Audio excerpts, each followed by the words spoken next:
Non ci voglio credere e mi sembra assurdo. È dai tempi di Galileo che una procura non si occupa di giudicare un articolo scientifico. La dichiarazione rilasciata da DN Cronos Salute è di Andrea Crisanti, il direttore della microbiologia dell'azienda ospedaliera di Padova, finito sotto inchiesta dopo che la procura di Padova ha aperto un fascicolo per diffamazione.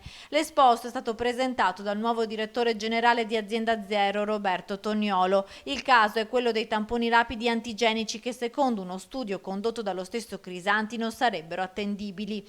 Le affermazioni del virologo però sono state ritenute da Azienda Zero screditanti del sistema regionale sanitario.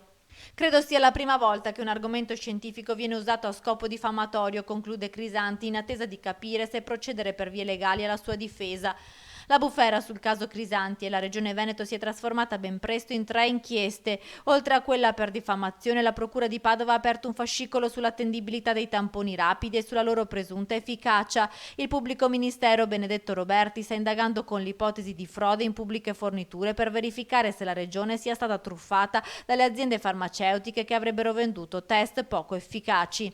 Infine anche la Procura di Vicenza sta indagando sull'efficacia dei test rapidi sollevata da Crisanti e sulla validità di alcune mascherine distribuite in Veneto.